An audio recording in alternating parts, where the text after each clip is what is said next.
Bonjour, je m'appelle Javier Pinto, je viens de l'Espagne et je suis en train de finir un master européen en formation de professionnels de la formation. Bonjour, je suis Rosario López, je viens de Murcia, au sud de l'Espagne. Bonjour, je m'appelle Oscar Coca, je viens de la Bolivie, de l'Amérique. Bonjour, je suis Awa Todorei et je viens de Roumanie, de la belle ville Vatra Dornei. J'ai déjà fini 4 licences universitaires, dont master, et je suis en train de finir aussi mon doctorat. Toute cette étude, on était toujours en relation avec l'apprentissage, la psychologie de l'éducation, la formation, la linguistique, la pédagogie, la psychopédagogie, l'attention à la diversité, l'amélioration et la qualité de l'apprentissage des élèves. Tout ça pour dire que moi, je suis professeur. J'ai étudié en licence en sociologie et un master en éducation à la sexualité. J'ai obtenu une licence en économie à l'Universidad Mayor de San Andrés à La Paz. Maintenant, je suis en train de faire le master Mundus For. J'ai fait une faculté du lettres en Roumanie et après je suis allée à Espagne et j'ai fait un master des études interculturelles en anglais.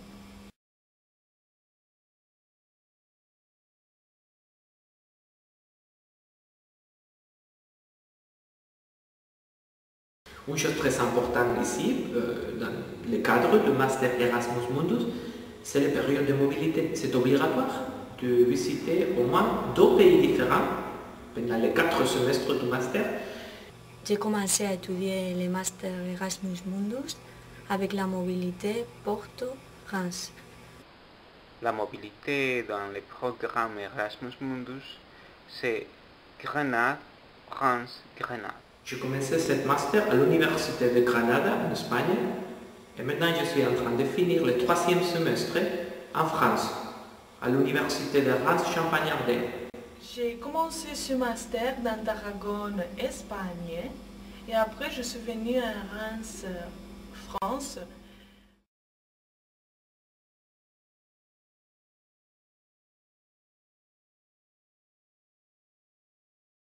Je crois que c'est très important d'apprendre de cette réalité éducative pour comprendre les bonnes pratiques et transférer ces bonnes pratiques dans notre propre pays. Qu'est-ce qui m'a apporté le master Mundus For? À un niveau professionnel, il m'a permis de comprendre les enjeux de la formation. Dans les premières années du master, j'ai commencé à étudier des contenus plus théoriques et plus formels autour des divers contextes de formation et divers contextes de professionnalisation. Après, il m'a donné aussi des éléments théoriques au niveau de la formation et de l'ingénierie de la formation.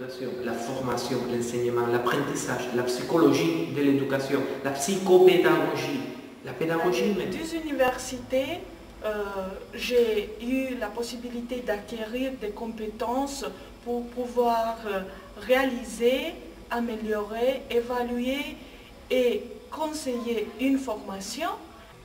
Actuellement, je développe un travail de mémoire pour faire toute une réflexion sur la construction des processus de formation et de professionnalisation dans le cadre de l'éducation à la sexualité et l'éducation populaire.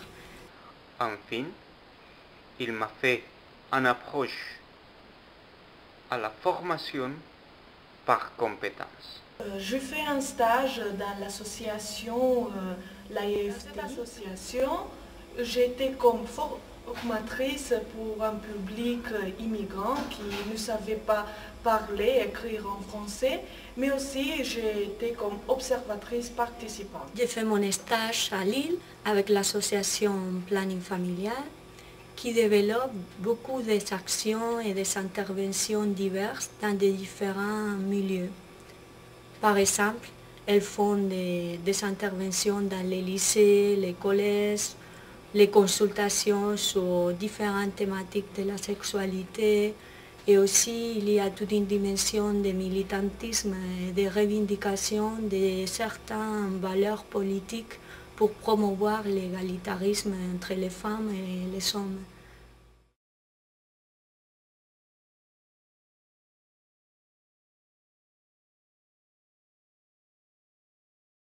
C'est là-bas, dans cette période de mobilité, qu'on commence à avoir beaucoup d'acquis non formels. Ce n'est pas seulement la théorie, ce qu'on fait à l'université, mais hors de l'université. Dans les programmes de mobilité, il y a beaucoup d'acquis non formels, comme linguistique. On apprend la langue, culture, civilisation, avec les échanges avec les autres étudiants Erasmus Mundus. On arrive à apprendre beaucoup de choses qu'à l'université, on n'arrive pas. J'ai eu l'opportunité de connaître la civilisation française de plus proche à travers des visites, des voyages, mais aussi à travers les réunions avec les étudiants internationaux et nationaux. Il faut remarquer qu'au niveau d'éducation non formelle, il y a pris beaucoup de choses vraiment intéressantes. Par exemple, toutes les découvertes culturelles pendant ces presque 2 années de voyage, toutes les histoires de vie et les histoires professionnelles de mes collègues du master. Je sens que je suis plus forte professionnellement et personnellement à travers des activités, situations plutôt non formelles et informelles. Et c'est vrai que toute cette situation, on a lu pas seulement dans l'université, plutôt au dehors de l'université. Formation non formelle, on a profité beaucoup des activités organisées pour l'université de Reims. Je dois mentionner par exemple les excursions organisées pour les services de relations internationales. On a voyagé à Paris, à Strasbourg, à Troyes. Ils ont organisé aussi la soirée bonbon. Je sens que la diversité culturelle est très très importante dans ce master parce que dès le début j'ai eu des collègues de tout le monde et par exemple maintenant j'ai 2 collègues d'Espagne et un collègue de Bolivie. Et ça m'a fait voir le monde d'une autre façon. Moi, je suis très content de la collaboration que j'avais avec le CRIJ, le Centre régional d'information jeunesse à Reims. Moi, j'ai travaillé dans une campagne d'une formation régionale qui s'appelait Ambassadeur européen. Alors, c'était incroyable parce que ce qu'on a fait, on est allé à visiter 2 lycées, 2 collèges, des écoles, pour partager notre expérience comme étudiant étranger. J'ai eu la possibilité d'être aussi une ambassadrice européenne, à parler avec des étudiants du collège pour les informer sur un programme d'études européen, mais aussi représenter mon pays. Il m'a permis de connaître des réalités socio-diverses. Ensuite, j'ai obtenu une expérience très riche parce que j'ai connu des autres cultures différentes à la mienne. Enfin, il m'a permis aussi de connaître, de faire de nouveaux amis. Au niveau professionnel et de pratique, j'ai développé beaucoup d'activités dans des différents milieux, par exemple le cinéma, mon stage au planning, ou différents stages dans les sports. Travaillé avec Chari, notre étudiant Erasmus Mundus, dans un court-métrage.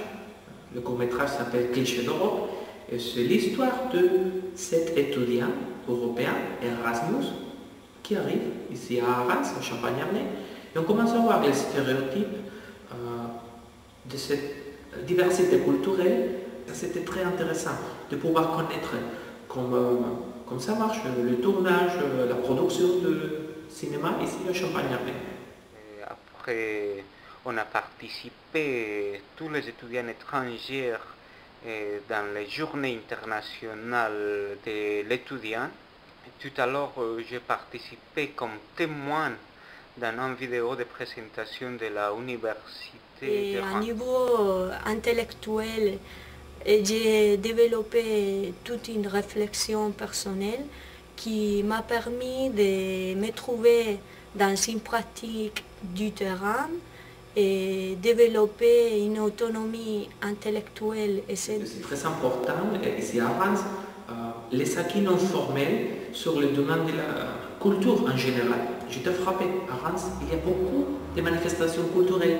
Il y a la comédie, la cartonnerie, l'opéra, la médiathèque. Bon, il n'y a pas une médiathèque, il y a plusieurs médiathèques. Et c'est toujours possible d'avoir une activité chaque jour. Théâtre, projection ciné, opéra, atelier, impro, slam, je ne sais pas. Il y a beaucoup de manifestations culturelles avec entrée libérée, on ne va pas payer. C'est de la culture gratuite pour les gens qui vont apprendre quelque chose. Moi, j'ai participé à beaucoup de ces manifestations. J'étais avec Oscar, un de notre collègues, Master Erasmus Mundus. On avait travaillé à la comédie pour une improvisation, un show d'improvisation. Je deviens comédien.